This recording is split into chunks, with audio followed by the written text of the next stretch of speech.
This is the SSUPD Meshroom SV2, and as far as sub 50-liter cases are concerned, this is a special one, because in contrast to the majority of the market, this does not restrict you from having extremely powerful hardware crammed into a over-meshified McDonald's paper-sized aluminum box, which looks really cool when you let smoke come out of it, but I digress. Yes, this is really cool, and yes, you can do some real fancy shit in here, like this is an RTX 4080 and this is a Thermaltake Toughfan Pro 14 tuned Arctic Liquid Freezer 3 280. And with that 14700K, we got close to the best gaming PC that you could build right now, but it is not taking half the space below my desk. But buckle up, because explaining what you can do with this case and which constraints are being created by the hardware choices that you have made, yeah, this is going to be a hard one. But let's start easy. The Meshroom SV2 exists in 6 different colors. Charcoal black, the one that we got here, peacock blue, sage green, where we got some panels for, fossil gray, fusion yellow, basically gray with some yellow, and snow white. All of them cost the same amount of money, and the only option that you can choose that has an impact is whether you want to get a PCIe 4.0 riser or not. Now, the price for that riser is hefty. It makes the difference between 110 and 160 USD, and $50 for a cable is brutal. But I would still recommend you to take it. Not because I believe SSUPD makes the best risers in the world, no clue about that. No, it's because they are pre-folded in the way that you need them to be, and they come in the exact length that you need them to be. The riser they will include by default, if you choose the option, is the 20cm riser. It's pre-installed and pre-bent for the type of configuration that allows you to use ATX motherboards with a backside mounted GPU. Or in other words, the default option is the one that makes this a small gaming machine. Basically, the best scenario to have a GPU as big as possible. But there are other options, all of which require you to get one of the other available PCIe risers from SSUPD's shop. Or you can buy your own and hope that it has the length that you need and that you can fold it without breaking any lanes. But to not make a GM-style graph out of this video, let's cover the Meshroom SV2 piece by piece, starting with the general info and then followed by each use case and what impact each of them will have on your options. The case comes with all the mesh panels pre-installed all around, but you can easily remove them thanks to the pop mechanic at each of the panel's corners. Standing on the table, the case measures 366mm in height, 248mm in depth and 169 in width. In the top mesh panel, we'll also find the I/O consisting of one USB 3.1 Type-C and two USB 3.0 Type-A's. And all of this is mounted to the inner chassis, so if you remove the mesh panel, your I/O will stay where it is. This is not a budget case after all. The power button is slightly hidden. It is somewhat in the center of the back panel. I don't really get why it's not next to the USBs. I just don't get that, but okay. Below the case, we'll find 4 little rubberized feet which are glued to the case. They aren't anything special or anything. They are quite simple and barely lift the case off the table, but given that the air comes and goes pretty much everywhere except for the bottom, this is fine. Included in the box of goodies, you will get the usual bag of screws and everything, a few additional brackets, a manual and rails, which we may or may not need depending on the configuration that we wanted to do. Oh, and a 90-degree bent HDMI cable, but we will talk more about that later. With the basics covered, let's go down the rabbit hole of potential builds that you can do in here. There are basically 2 main categories, Mini-ITX builds and MicroATX or ATX builds. Yes, just because this is a sub 15-liter case does not mean that you cannot use basic ATX boards. From there, the ITX type build gives you another 2 possibilities, the GPU in the rear, one standing vertically and one hanging horizontally. Each of these types of builds then also allows for some level of modification and repositioning. Yeah, this is going to be complicated to structure. But let's start with the most basic type, the retail type, the one that you get if you just press on buy.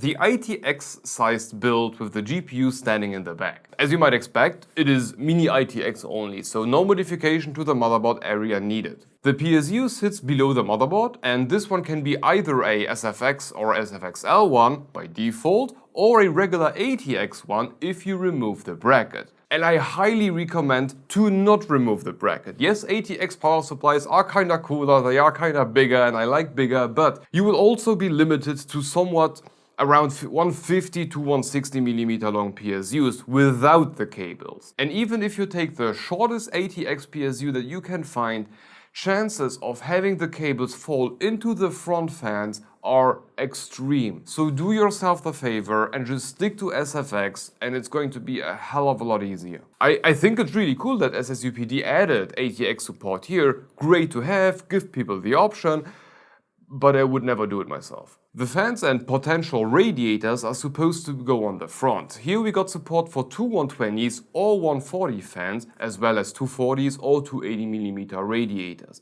By default, there are rails pre-installed for the 120mm form factor, but if you are going with the bigger ones, like we did, just remove the rails and then use the holes that are on the chassis. By spec, SSUPD states that the radiator can be up to 143mm wide because of how the radiator location is enclosed by the outer chassis, but that's only if the fans are mounted behind the radiator, like towards the motherboard. If you turn the whole thing around and you have the fans face the front, then the radiator will be just pushed back a little bit and it can be as wide as the case. On that note, the Liquid Freezer 3 280 fits perfectly fine, so I'm not sure for who that restriction is, but yeah, the biggest AIO I have around that still fits, so there's that. But there's something else which is even more important. From the very front of the radiator / fan mounting to the start of the top part of the motherboard plate, we got exactly 63mm. And with exactly, I mean, don't push it. A Liquid Freezer 3 280 is 38mm thick.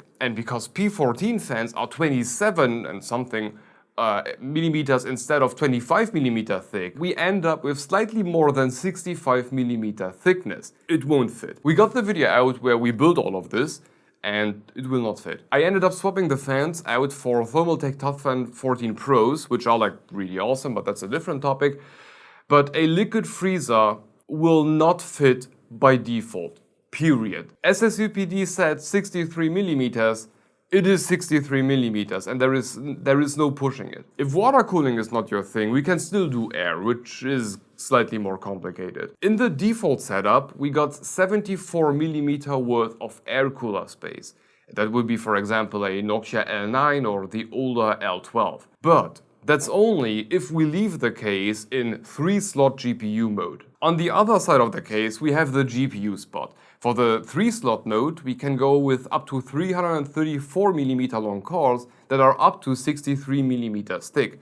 The depth is also a slight concern here. We have up to 153mm, which sounds fine, but once you get into the AIO world, the GPU cable can become a problem, so watch out for that. The screws for the GPU are in the bottom. We got the usual GPU screws known from any other case, but we also have on the other side something where SSUPD includes a special screw, so you can use that with your hands basically. And this is because in a regular case you would slide that PCIe bracket into the case, but on here it just sits on there, so you can add the screw to give you that additional level of support. Now, unlike the radiator and fan situation, the GPU area of this case is slightly more forgiving. The 4080 that we used in here falls slightly out of spec, in basically every direction, but it still fits. The card is roughly 70mm thick, yet we can still close the panel without a bulge. So you can keep that in mind, but I wouldn't plan with that forgiveness in mind. And all of what I just said is enclosed into a giant if. The GPU is sitting on a standoff, but you can use the higher standoff, pushing the GPU slightly higher and taking away about 20mm from its max length. Or God forbid, no standoff, giving you up to 353mm long card support. Oh yeah, the ifs. SSUPD has a few pages in their manual going over all the different spacer sizes and what cards are or aren't supported.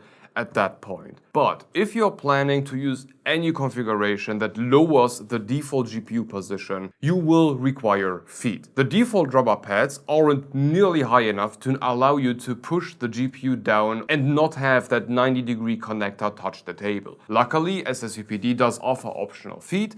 Some are lower and some are even high enough to allow regular straight cables to be used.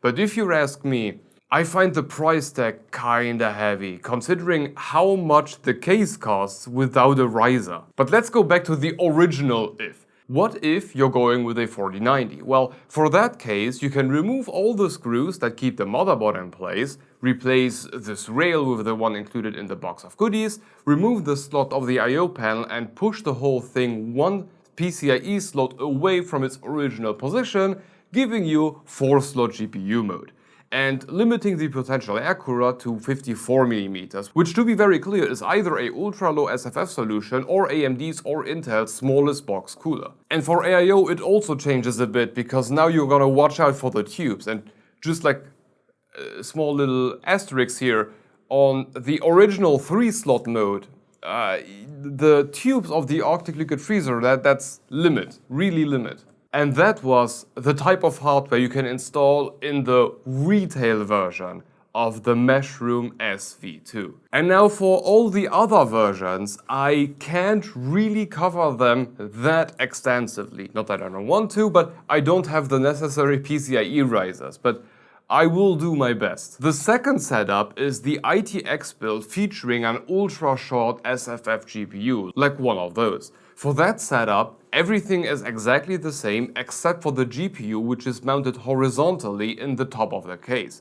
If you want to do this, you will end up with up to 212mm long cards until you start hitting the front fans. Just don't forget that the potential radiator in the front will also eat away its space. But the nice side effect is that this whole area in the bottom becomes free, giving us one additional 3.5-inch drive spot. The third version is the big ATX or MicroATX type of build. Surprisingly enough, for this to work, we will not extend the motherboard area in any way. Instead, we will just add a bunch of spaces where there weren't any by default, using the ones included in the box of goodies, and we'll just leave the rest of the board dangling mid-air. This works, it works perfectly fine, but please be cautious when you connect the 24-pin connector or basically anything. Just keep the board straight with one hand when or whilst you are pushing in whatever connector from the other side. There is no need to break the board. Now, this form factor comes with a lot of restrictions, like the total loss of everything that could be in the front, like radiators or fans. But SSUPD thought of an alternative. For this type of build, the GPU moves to the front of the case, which is also why this is called the front type build. So yes, you will need to reposition everything, and the area where the GPU was located originally now doubles as a 240 or 280mm AIO location using the brackets which were originally already in the case. And if you're thinking how the hell you can route the tubes, if they are short enough you can squeeze them from the top, and if not you can actually remove the whole motherboard area, again, and squeeze the radiator through the bottom of the whole case, giving you this bottom tube routed look. And as for the radiator, the thickness of the whole thing is in this case the same as for the GPU. So 63 if you are in 3-slot mode and 83 in 4-slot. And there is yet another type of build which doesn't really have like its own dedicated, let's say, category, because it's basically a combination of multiple modes. You can also run this with dual radiators, basically a custom water loop build where you use 2 rads, one of which is the front one, of course, but if your GPU is so thin thanks to the water block, you can still use the original rail and then stack the GPU with the radiator and fans on top of each other. That does work, but it has multiple restrictions, like the GPU can't be thicker than 31mm, which is very, very thin even for a water block, and the radiator plus fans cannot be thicker than 45mm, and that's like really thin. The average radiator will have what, 25mm, 27mm, and a average fan has 25 millimeters. So you can see it's either a thin fan or a thin radiator or both thin. So that's a lot of restriction. Not to forget that you are basically stacking a solid mass with a radiator. You can do dual red, but I don't see how that is like ultra mega useful. Half of everything will be suffocating. So these were the types of builds you can do in here. Each of them has its own little twists and restrictions, but as a whole, just do the ITX build with a back-mounted GPU. Both cooling and, like, let's say max hardware-wise, it's just the best shot you got. The longest GPU support and the cooling actually makes sense. So it's not like the back-mounted AIO is useless, but in the end you are just firing hot air onto the backside of your motherboard, or you are sucking in hot air or sucking out hot air from the backside of your motherboard. So the retail version, the version you will get if you just click on buy on the shop is, or in my opinion, has the best results under all circumstances. But we are still not done here because we got a bunch of optional stuff. Two things I have already mentioned, like the 3-slot versus 4-slot GPU mode and the incredibly expensive feed. But there are other things like the installation of SSDs. There is a bracket included with the case that can be mounted in the top of the case. And this can house up to two 2.5-inch drives by mounting them with 2 screws each. And before you think the whole thing will slowly start to sag until some SSD will just break out, SSUPD did think about this, and they used an ancient physical technique to prevent that from happening. Place something underneath. And they did the same thing with the fan, because the top actually has enough space to house a slim 50mm thick 120mm sized fan, like an Orclick P12 Slim. Again mounted onto the chassis on one side and resting on the motherboard bracket on the other. Which is just fucking genius. And this fan might actually be really useful, because by default there is no exhaust fan. Everything is sucking air in and the hot air is escaping through all of the mesh panels by itself. It does look kinda cool, that's true, but having at least one fan in the top pushing all of that out is kinda better. But both of these options are unavailable if you're using the ATX type of build with the tubes routed to the top, and also if you're using a GPU which is so long that it will touch the top part of the case. Like we did. And we got another little optional step featuring that little PCIe bracket, because they can also double as a dual 3.5-inch mount or a quadruple 2.5-inch mount. Of course, this is only usable if you are in ITX mode or ATX with an air cooler, and only if your GPU isn't in the way. And to finish off the drives, we got another 2 spots for 2.5-inch drives in the bottom of the case using the rubber mountings. Whew, that should be everything you can do within the Meshroom SV2, and as far as building goes, I've expected way worse, especially once I saw the manual, which, by the way, is extremely comprehensive, and so is the website. Like, SSUPD did a fantastic job of explaining what you can do inside of this. You just need to follow everything what they are saying, but they are giving you all the information. Anyway, building in this wasn't really as hard as the manual made me expect it to be, and in the end, most of the complications really came down to having issues to get something in because of the angle or because there was already something in there which was blocking my way. And the easiest trick, or just something that you can keep in mind, is you can take this thing fully apart. Like fully. All 4 sides of the top, yeah, that's just a bunch of screws. GPU doesn't fit, just remove the sidebar. And as long as you keep in mind that you can remove whatever is blocking your way, there isn't any problem. Like in my case, I had to take a few things out multiple times because I just kept forgetting that I will still need to install something later, but you can take everything fully apart, and as long as you keep in mind that you can remove whatever is blocking your way, no problem, it's the easy fix. But there are some other things that cannot be easily fixed, and you will just need to keep an eye out for that, like the pump location. It is brutally easy in here to get into a situation where the pump ends up as the highest point of the loop. For 280mm radiators, it's maybe slightly less likely because the radius is bigger, but for a 240, that can happen quickly. And it would be great if I could just say smash the radiator to the top, or smash the radiator as high as possible, But unfortunately, it's not really possible because of the I/O. And with that, I will also start the things that I would like to see improved. The I/O cable situation being one of them, or the most important one. These should be 90-degree angled connectors. It doesn't really matter in which direction. Everybody can figure it out later for themselves, but as long as they are not going straight down, because right now, because people will try to push the rad up as high as possible, minimizing the risk of pump failure, they would also hit these cables over and over and over again. If they were bent 90 degrees, maybe with a bit of protective rubber around, no issue. The other thing are the feet. I like that there are some rubber pads by default, but I believe it's absolutely laughable how much they charge for a higher set, considering the lowest option is a fifth of the whole price of the case, excluding the PCIe riser.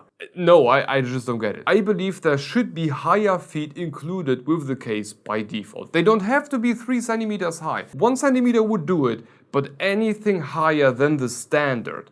And I will also tell you why. In the retail configuration, according to the manual, you install the GPU and the included HDMI cable. But the manual doesn't state that you need to connect the HDMI cable before installing the GPU. And that would also be really dumb, because it will require everybody to physically remove the GPU if you want to change anything about the monitors. And let's be honest, that's really freaking stupid. However, getting this HDMI cable in there, the included one, through this hole or around this bar is close to impossible if you are not willing to use a lot of force. It will go through. I did it without removing anything, but it really wasn't pretty. And just installing the cable from the bottom isn't possible at all, because the cable is just way too thick. And all of this would have been preventable if there were feet which were like 1 centimeter high, just enough so that you can go with the connector straight in from the bottom and like kind of rendering this hole useless, but it would make things so much easier. And I do understand that this issue only applies to people who are using the longest possible GPU, so not modifying the GPU location for it to be a little bit higher, but it also applies to people who are using the case as it comes by default. And by default, you are required to use 90-degree cables, or you are required to purchase the additional and ridiculously expensive feet. And on a very short side note, SSUPD did do kind of a good thing about all of this, because they do offer the feet as a 3D print file for free. So there's that. And then there is the HDMI cable situation. I understand that SSUPD felt like including a 90-degree bent HDMI cable was necessary, I get that, but wouldn't it be better to just include 1 or 2 90-degree adapters? Because now if somebody has a monitor that is just too far away from the case, which can happen, he will still need to get a longer replacement or, God forbid, an extension. I get that they wanted to have the very high feet as an optional accessory, but with the HDMI cable, everything feels wrong. Anything, 1 centimeter feet, half a centimeter feet, just as long as the original or the included HDMI cable fits, that would have made everything so much easier to understand, because right now getting that cable in there is just a nightmare. And if I have another look at it, using that hole in the back with the original GPU position is a nightmare. It just adds some feet. But with that flaw, or these flaws, in mind, I really do like the case. Building in it was awesome. And I don't know if you have seen the building video, but I had to do stuff over and over and over again. And usually I would start to swear and get pissed off, but in here it didn't piss me off. I felt like it was a cool experience, even if I had to discover my mistakes and then redo them and then repair them. But I felt like building inside something really pro. And I also believe that's the kind of audience, or the target audience, for this case. It is pro. If you are planning to build your new rig in this, you will need to plan it out very precisely. This is not the type of case where you buy a bunch of stuff and you hope it fits. It won't fit. The too thick AIO doesn't work. GPU slightly too long, forget about the top fan. GPU too deep, power cable will fall into the fan, and the list goes on and on and on. On the bright side, the manual is fantastic. It's ridiculously long for a case manual, but it is also precise to a point where as long as you do what it tells you can do, it's your fault if it doesn't fit. Like, they did a fantastic job. And they also have these build guides where they walk you through everything step by step, which is really handy because it also prevents you from doing one thing which will hinder something else later on. Like, just follow them. Now, as for the performance, it's great. We usually don't do normalized benchmarks in any case, just like on a case-by-case basis. And this one here performed fantastically. It's a 14700K cooled by a Liquid Freezer 3 with Thermaltake Toughfan 14 Pros and a 4080. And to give you some numbers, everything cools very well. And even if I remove all the mesh panels, the difference is small enough to say that the case does a great job in letting all of the heat out by itself. Like, we have no exhaust fan in here, and you can see with the smoke, it comes out fantastically. So as for me, I really like it and I would totally recommend it, but only if you really know what you are doing. This shouldn't be your first ride, and this is also not something that you should just get and see if things fit. Read the manual beforehand and follow the limitations precisely, and then you are also going to have a great time. But okay, this should be all for the surprisingly pleasant to build in SSUPD Meshroom S V2. And at this point, a huge thank you to them for sending it over. Oh, on a side note, we have a Discord server, so if you want to join, the link is down below. And we got channel membership, so if you are planning to sell your soul for an RG poop emoji, that's one way to go. But if not, I'm also releasing the content to all members 2 or 3 weeks in advance. Except for the NDA stuff, because, you know, I don't want to get sued. Additionally, you can rest assured that the income will not only keep the channel afloat, but will also serve to hire an investigator who will find out how the HDMI cable is supposed to go through this crack here. Like, I just can't figure it out myself. Anyway, thank you for watching, and if you want to continue, have a look at the Intertek IM2 Expand. Very different case, much less pro than this one, but also kinda cool. Hope to see you on the next one, and bye bye.